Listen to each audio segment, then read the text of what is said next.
அன்பான மிதுன ராசி நேயர்களே, புத்திசாலித்தனத்தின் உச்சத்தில் இருக்கக்கூடிய ராசி எது அப்படின்னா அது மிதுன ராசிக்காரங்க தான். மிதுன ராசி அப்படின்னா ஒத்த வார்த்தையில் சொல்லணும்னா அசத்தலான அறிவு, புதுமையான சிந்தனை, அதிரடியான முடிவுகளை எடுக்கக்கூடியவங்க. இவங்க பேச ஆரம்பித்தா நேரம் போகிறதே தெரியாது. அவங்களுடைய வார்த்தைகளில் ஒரு வித மாயாஜாலம் இருக்கும். எல்லாரையும் சிரிக்க வைக்கும், சிந்திக்க வைக்கும், உற்சாகத்தை கொடுக்கும். அந்த மாதிரியான ஒரு குரல் வளம் இயல்பாகவே அவங்கள்ட்ட இருக்கும். இவர்களுடைய நகைச்சுவை உணர்வு எல்லாருக்குமே பிடிக்கும். சும்மா பேசுவது கூட ஒரு கலை தான். ஆனால் அந்த பேச்சை இவங்களால மட்டும்தான் கட்டுப்படுத்த முடியும். அது மட்டும் இல்லாமல் அறிவை எப்பயும் தேடிட்டே இருப்பாங்க. ஒரு விஷயத்தை கற்றுக்கணும், புதுசாக கண்டுபிடிக்கணும் அப்படிங்கிறது இவங்களுக்கு ரத்தத்தோடு கலந்துருக்கும். இவங்க எந்த இடத்துக்கு போனாலும் யார்கிட்ட பழகினாலும் ஈஸியாக ஒட்டிக்குவாங்க. அவங்க பேசும்போது அவ்வளவு நம்பிக்கையாக பேசுவாங்க. என்னதான் இவங்க வெளியில் நகைச்சுவையாக பேசினாலும், அன்பாக இருந்தாலும், அவங்களுக்குள்ள சில கஷ்டங்கள் எல்லாம் இருந்தும் அதை மறைச்சிக்கிட்டு தன்னை சுற்றி இருக்கிறவங்களுக்கு உற்சாகம் கொடுப்பாங்க. இதனாலேயே அவங்கள சுற்றி இருக்கக்கூடிய நண்பர்கள் என்ன சொல்லுவாங்கன்னா, நீ எங்கள் கூட இருந்தால் தான் நாங்கள் ஜாலியாக இருக்கிறோம் அப்படின்னு சொல்லுவாங்க. எங்கேயாவது வெளியே போனால் கூட உங்களையும் சேர்த்து கூட்டிகிட்டு போவாங்க. ஒரே நேரத்தில் பல வேலைகளை செய்கிறதுல இவங்க கில்லாடிங்க. இவங்களுடைய ஆக்டிங் ஸ்டைலு, பாடி லாங்குவேஜ் இது எல்லாமே மற்றவங்க ரசிக்கிற மாதிரி இருக்கும். இவங்க எங்கே போனாலும் புதுமையாக எதையாவது செய்வாங்க. ஏதாவது ஒரு டெக்னாலஜியில் திறமைசாலிகளாக இருப்பாங்க. ஒரு விஷயம் ட்ரெண்ட் ஆகுதுன்னா அதில் நிச்சயமாக மிதுன ராசிக்காரங்க இருப்பாங்க. எல்லா காலத்துக்கும் ஏற்ற மாதிரி தன்னைத்தானே வடிவமைச்சுக்குவாங்க. ரொம்பவே அப்டேட்டடாக இருப்பாங்க. இரட்டையர்களை சின்னமாக வச்சுருக்கிறதுனால இந்த ராசிக்காரங்க 2 மனசுடையவங்க அப்படின்னு சொல்லுவாங்க. ரொம்பவே புத்திசாலிங்க. அனைவரையும் அரவணைத்து செல்லக்கூடிய குணம் கொண்டவங்க. சமயோஜிதமாக யோசித்து எல்லா விஷயத்துலையும் முன்னுக்கு வருவாங்க. மிதுன ராசிக்காரங்களுக்கு நவம்பர் 16 வரைக்கும் பார்த்தீங்கன்னா சூரியன் பஞ்சமஸ்தானத்தில் பலவீனமாக இருக்கிறதுனால சில மன அழுத்தங்கள் எல்லாம் ஏற்படலாம்.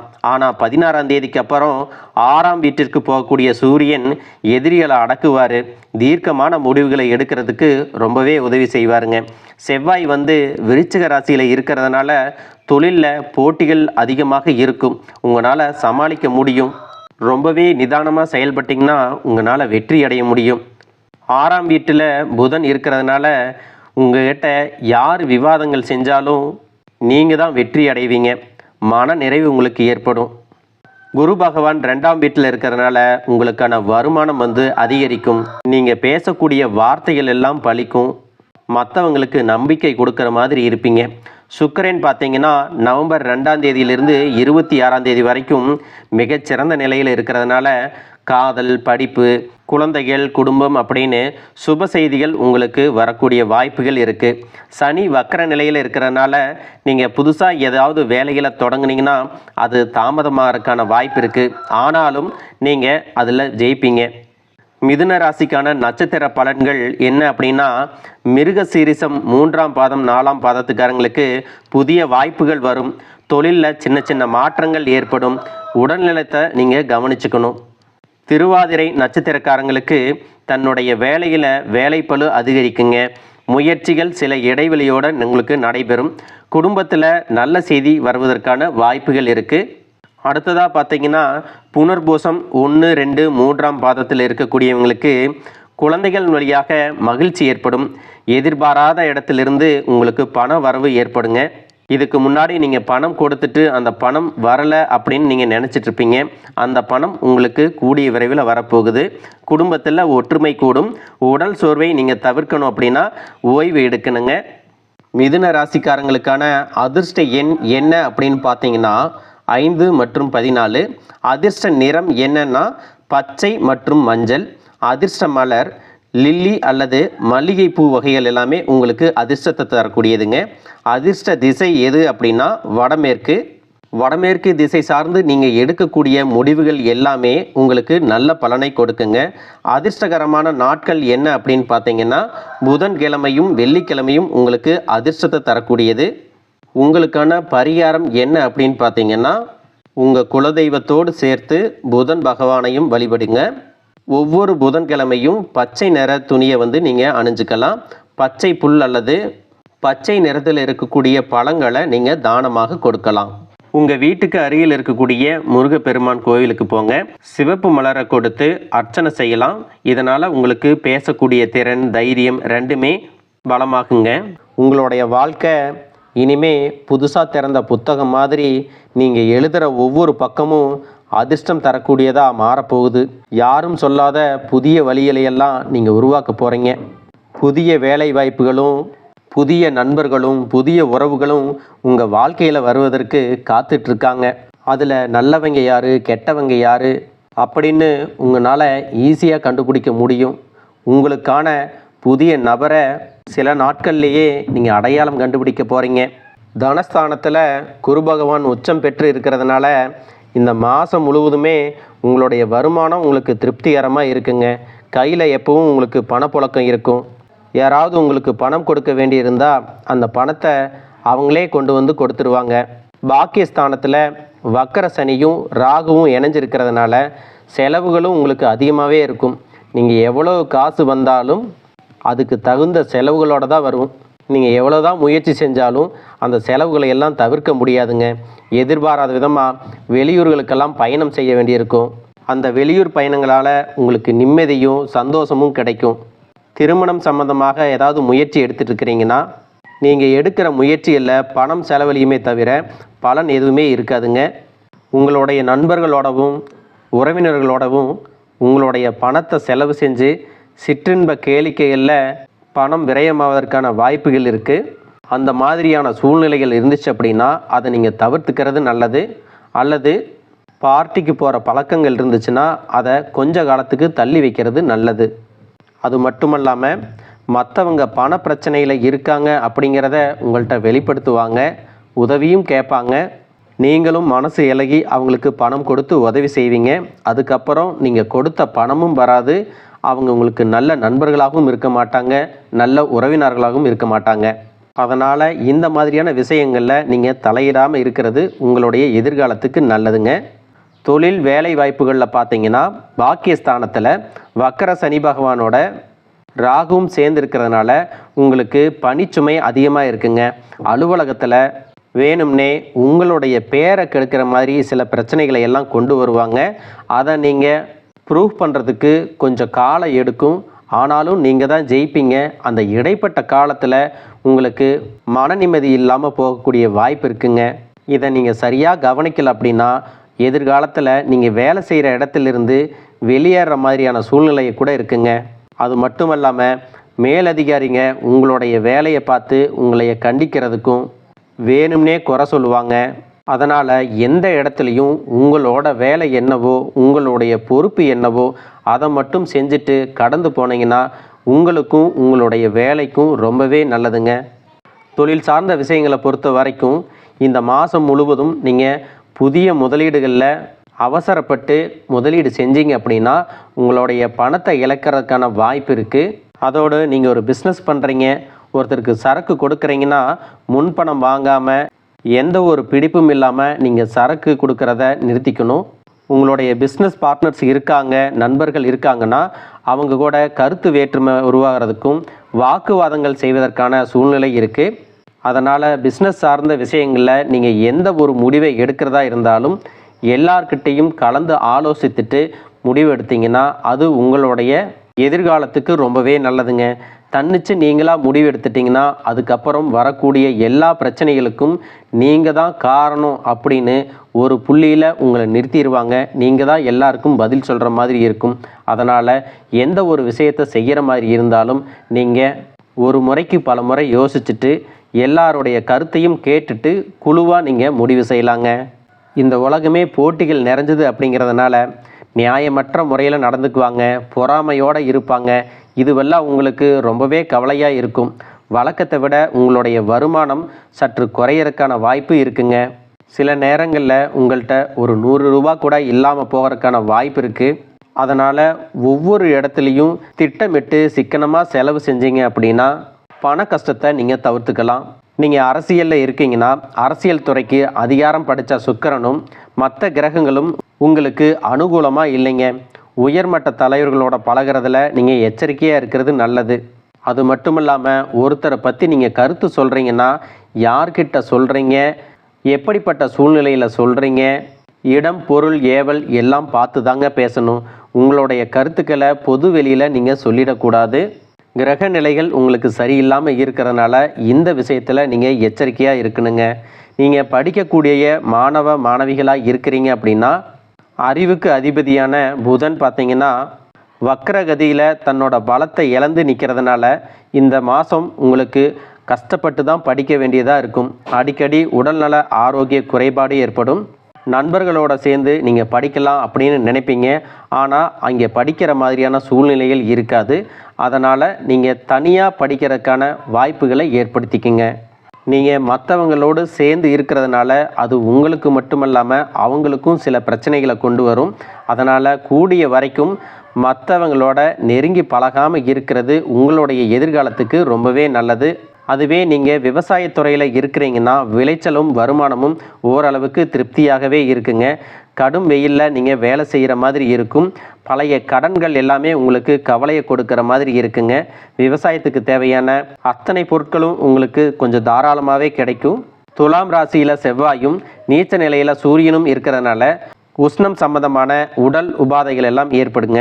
தகுந்த மருத்துவ சிகிச்சையெல்லாம் நீங்கள் எடுத்துட்டிங்கன்னா உங்களுடைய உடல் ஆரோக்கியம் பாதுகாக்கப்படுங்க. பெண்களை பொறுத்த வரைக்கும் பார்த்தீங்கன்னா ஆரோக்கியத்தில் ரொம்பவே கவனமாக இருக்கணுங்க. நீங்கள் வேலை பார்க்கக்கூடிய இடத்துல இருக்கிறீங்கன்னா சரியான நேரத்தில் தண்ணீரை குடிக்கணுங்க. அது மட்டும் இல்லாமல் வேலை பார்க்கக்கூடிய இடத்துல உங்களுடைய மாத சம்பளத்தை பத்திரமா வச்சுக்கணும். யாருக்காவது ஃபோனில் பணம் அனுப்புகிறீங்கன்னா கூட பணம் அனுப்புறதுக்கு முன்னாடி அந்த மொபைல் நம்பர் சரியாக இருக்கா, அக்கௌண்ட் நம்பர் எல்லாம் சரியாக இருக்கா அப்படிங்கிறத சோதித்து பார்த்துட்டு நீங்கள் அனுப்பலாம். தேவையில்லாமல் உங்கள் மொபைலுக்கு ஏதாவது லிங்க் வருது, மெசேஜ் வருது அப்படின்னா அந்த மாதிரியான விஷயங்களை நீங்கள் தவிர்க்கிறது ரொம்பவே முக்கியங்க.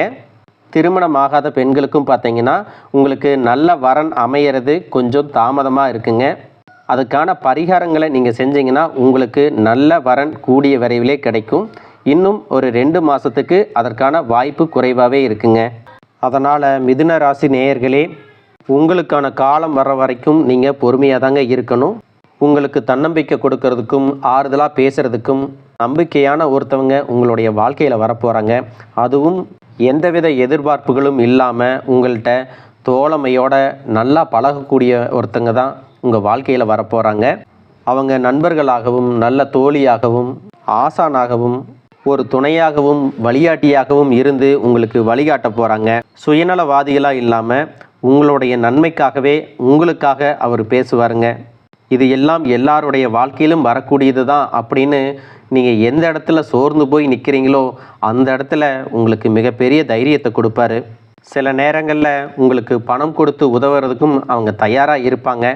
இருந்தாலும் மற்றவங்க கிட்ட நீங்கள் பணத்தை வாங்குறத தவிர்த்துக்கிறது நல்லது. ஏன் அப்படின்னா நல்ல உறவுகள் கிடைக்கிறது இந்த காலத்தில் அவ்வளவு எளிதில்லைங்க. பணத்தால் ஒரு உறவு கெட்டு போகுது அப்படின்னா அந்த மாதிரியான விஷயங்கள் நம்ம வாழ்க்கையில் இனி நடக்கவே கூடாது அப்படிங்கிறத முதல்ல நீங்கள் புரிஞ்சுக்கணும். அதனால் உங்களுக்கு நெருக்கமானவங்க கிட்ட என்றைக்குமே பணத்துக்காக ஒரு உதவி கேட்ட வேண்டாம். அவங்களே உதவி செஞ்சால் கூட நீங்கள் ஏற்றுக்கலாம். ஆனால் நீங்கள் கேட்டிங்கன்னா இதுக்காக தான் என்கிட்ட பழகிறையா அப்படிங்கிற மாதிரி ஒரு எண்ணத்தை அது உருவாக்கிடும். அதனால் இனி வரக்கூடிய சூழ்நிலைகள் உங்களுக்கு எப்படி இருந்தாலும் உங்களுடைய மனசை நீங்கள் பக்குவப்படுத்தணும். நீங்கள் ஒரு இலக்கை நோக்கி போகும்போது அந்த பாதையில் உங்களுக்கு உடல் வலிமை மட்டும் பத்தாதுங்க. எத்தனை தடை வந்தாலும் அதிலிருந்து நீங்கள் ஜெயிக்கணும் அப்படின்னா இன்னொருத்தருடைய சப்போர்ட் வேணுங்க. உதாரணத்துக்கு கூடவே ஒருத்தர் இருந்து இதை இன்னும் செய், உன்னால் முடியும், இன்னும் கொஞ்ச தூரம்தான், உன்கிட்ட திறமை இருக்குது அப்படின்னு பாராட்டுற மாதிரியான வார்த்தைகளை சொல்கிறாங்க அப்படின்னா உங்களுக்குள்ளேயே புதுசாக ஒரு தெம்பு வருங்க. அதனால் எத்தனை தோல்விகள் வந்தாலும் அந்த தோல்விகளிலிருந்து நீங்கள் ஒரு பாடத்தை கற்றுக்கணும். மீண்டும் அந்த தோல்வி உங்கள் வாழ்க்கையில் வரக்கூடாது அப்படிங்கிறத முழுசாக புரிஞ்சுக்கிட்டு அடுத்தடுத்த ஸ்டெப்பில் நீங்கள் போயிட்டே இருக்கணும். வெற்றிங்கிறத பார்த்தீங்கன்னா ஒரே நாளில் வந்துடாது. விடாமுயற்சியோட தொடர்ந்து அதுக்காக உழைக்கிறவங்க கிட்ட தான் அதற்கான வெற்றி வரும். இந்த உலகத்தில் வெற்றி அடைஞ்சவங்க எல்லாமே உழைப்பில் தாங்க வளர்ந்துருக்காங்க. எந்த இடத்துலையும் இந்த வாழ்க்கை உங்களுக்கு ரொம்ப கஷ்டமாக இருக்குது, வாழவே பிடிக்கல அப்படிங்கிற எதிர்மறையான வார்த்தைகளை, எதிர்மறையான எண்ணங்களை எப்பயுமே உங்கள் மனசுக்குள்ளே கொண்டு வந்துடாதீங்க. ஏன் அப்படின்னா, இன்பம் அப்படின்னு ஒன்று இருந்துச்சுன்னா கண்டிப்பாக அதுக்கு நம்ம ஒரு விலை கொடுக்கணுங்க. கஷ்டப்படாமல் நமக்கு எதுவுமே கிடைக்காது. இப்போ நீங்கள் கஷ்டப்படுறீங்களா, இதுக்கப்புறம் நீங்கள் சந்தோஷமாக வாழ போகிறீங்க அப்படிங்கிறத நீங்கள் நம்புங்க. இந்த உலகம் பார்த்தீங்கன்னா ரொம்பவே பிரம்மாண்டமானது. எத்தனையோ வாய்ப்பு இருக்குது, வசதிகள் இருக்குது. ஏழையாக இருக்கிறவங்களும் இருக்கிறாங்க, மிடில் கிளாஸில் இருக்கிறவங்களும் இருக்காங்க, கோடீஸ்வரனாக இருக்கிறவங்களும் இருக்காங்க. நீங்கள் யாராக இருக்க போகிறீங்க அப்படிங்கிறத நீங்கள் தாங்க முடிவு செய்யணும். உங்களுடைய வாழ்க்கையை பொறுத்த வரைக்கும் சின்னதாக ஒரு வட்டத்தை வரைஞ்சி அதுக்குள்ளேயே இருக்கிறீங்க. கொஞ்சம் அந்த வட்டத்தை விட்டு வெளியே வந்து பாருங்கள். இந்த உலகத்தில் சிலருக்கு தாங்க வாய்ப்புகள் எல்லாம் தானாக தேடி வரும். அவங்களையெல்லாம் அதிர்ஷ்டசாலின்னு சொல்லுவாங்க. ஆனால் இன்னும் சில பேர் பார்த்தீங்கன்னா அந்த வாய்ப்புகளை தானாகவே உருவாக்கிக்குவாங்க. அவங்களுக்கு பேர் புத்திசாலின்னு சொல்லுவாங்க. நீங்கள் அதிர்ஷ்டசாலியாக இருக்கிறத விட புத்திசாலியாக இருக்கிறதாங்க ரொம்ப முக்கியம். நம்ம கையில் என்ன இருக்கோ இல்லையோ, நம்ம நிலைமை சரியாகும், நம்ம வாழ்க்கை நம்ம நினச்ச மாதிரி மாறும் அப்படின்னு நீங்கள் நம்பணும். எத்தனையோ சிரமங்களுக்கு மத்தியில் நீங்கள் இந்த வாழ்க்கையை வாழ்ந்துட்டு இருக்கீங்க அப்படிங்கிறது புரியுது. ஆனாலும் நமக்கு தேவை என்ன தெரியுமா? ரிசல்ட்டு. இன்றைக்கி ஒரு விஷயம் உங்களுக்கு நடக்கலையா, நாளைக்கு நடக்கும் அப்படின்னு நீங்கள் நம்புங்க. உங்கள்கிட்ட இருக்கக்கூடிய பலவீனங்களை பலமாக மாற்றுங்க. போலியாக நடிக்கிறவங்ககிட்டையும் பெருமை பேசிகிட்டு இருக்கிறவங்ககிட்டையும் கொஞ்சம் தள்ளியே இருங்க. உங்களோட பொது வாழ்க்கையில் கண்ணுக்கு தெரியாமல் நிறைய எதிரிங்க இருக்கலாம். ஆனால் தொழிலில் போட்டியாளர்களும் எதிரிகளும் அதிகமாக இருக்கிறாங்க. அந்த மாதிரி இடங்களில் நீங்கள் ரொம்ப ஜாக்கிரதையாக இருக்கணும். தொழில், பணம், குடும்ப உறவுகள், நண்பர்களோட பார்த்தீங்கன்னா அனாவசியமான பேச்சுக்களை நீங்கள் நிறுத்திக்கணும். அதே மாதிரி தொழிலில் நம்பிக்கை இல்லாத ஒரு இடத்துலேருந்து ஒரு பொறுப்பு கொடுக்குறாங்கன்னா தயவு செஞ்சு அதை ஏற்றுக்காதீங்க. அவங்க அதை உங்கள்கிட்ட கொடுக்கறது நீங்கள் நல்லா இருக்கணும், நீங்கள் உயர்ந்த நிலைக்கு வரணும் அப்படிங்கிறதுக்காக கொடுக்க மாட்டாங்க. அவங்க செஞ்ச தப்புகளுக்கு பழியை ஏற்றுக்கிறதுக்கு ஒரு ஆள் வேணும். அதுக்காகவே சில பல பொறுப்புகளை உங்ககிட்ட தள்ளி விடுவாங்க. அதனால் ஆராய்ந்து பார்த்து நீங்கள் அதில் செயல்படணுங்க. இன்னமும் நீங்கள் நினைக்கிறதெல்லாம் உங்களுக்கு பெட்டராக நடக்கணும் அப்படின்னா உங்களுடைய குலதெய்வத்தை வழிபடுங்க. கடவுளே, எனக்கு ஒரு வாய்ப்பை கொடு, எனக்கு வழியை ஏற்படுத்தி கொடு அப்படின்னு கேளுங்க. என்கிட்ட இந்த திறமை இருக்குது, நான் உண்மையாக இருக்கிறேன், நேர்மையாக இருக்கிறேன், எனக்கு நல்ல ஒரு வாய்ப்பு கிடைச்சா நான் முன்னேறது மட்டும் இல்லாமல் 4 பேருக்கு நல்ல விஷயங்களை செய்வேன் அப்படின்னு மனசார நீங்கள் வேண்டிக்கிங்க. உங்கள் குலதெய்வத்துக்கிட்ட நீங்கள் பிரார்த்தனையும் வச்சுக்குங்க. அதுக்கப்புறம் பாருங்கள், இந்த பிரபஞ்சம் உங்களுக்கு வழி கொடுக்கும். இது நாள் வரைக்கும் உங்களுக்கு பலவிதமான மனக்கவலை இருந்திருக்கும், உடல்நல பிரச்சனை இருந்திருக்கும், குடும்ப பிரச்சனைகள் எல்லாம் இருந்திருக்கும். அதனால் தூங்க முடியாமல், சரியாக சாப்பிட முடியாமல் ரொம்பவே கஷ்டப்பட்டிருப்பீங்க. அப்புறம் பார்த்துக்கலாம், அப்புறம் செஞ்சுக்கலாம் அப்படின்னு உங்களுடைய வாழ்க்கைக்கு தேவையான அடிப்படையான விஷயங்களை கூட கவனிக்காமல் விட்டுறாதீங்க. இது வரைக்கும் நீங்கள் அந்த மாதிரி நடந்ததுனால தான் உங்களுடைய வாழ்க்கையில் சின்ன சின்ன சந்தோஷங்களை கூட இழந்துட்டு நிற்கிறீங்க. உங்களோட சுய திருப்திக்காகவும் நீங்கள் கொஞ்சம் வாழணும். அதனால் இனி வரக்கூடிய 1-2 வாய்ப்புகளையும் நீங்கள் சரியாக பயன்படுத்திக்கலைன்னா மற்றவங்க வாழ்கிறத நீங்கள் வேடிக்கை மட்டும்தான் பார்ப்பீங்க, நீங்கள் வாழ மாட்டீங்க. அதனால் இதுக்கப்புறம் உங்கள் வாழ்க்கையில் என்ன நடந்தாலும் சரி, அதை ரசித்து பாருங்கள். போகிற போக்கில் உங்களுக்கு பிடிச்ச சின்ன சின்ன ஆசைகளை எல்லாம் நீங்களாகவே நிறைவேற்றிக்குங்க. ஒவ்வொன்றுக்கும் காலம் நேரம் எல்லாம் பார்த்துட்டு இருந்தீங்கன்னா காலம் போயிடும். அதுக்கப்புறம் காலம் கடந்து உங்களுக்கு ஒரு நல்ல விஷயம் நடக்குதுன்னா அது நிச்சயமாக உங்களுக்கு சந்தோஷத்தை கொடுக்காதுங்க. அது உங்களுக்கு சங்கடத்தையும் வலிகளையும் தான் கொடுக்கும். கண்ணுக்கு முன்னாடி இருக்கக்கூடிய வாழ்க்கையை சந்தோஷமாக வாழ்கிறதுக்கு முயற்சி பண்ணுங்க. வாழ்க பல்லாண்டு, வாழ்க பல்லாண்டு, வாழ்க பல்லாண்டு.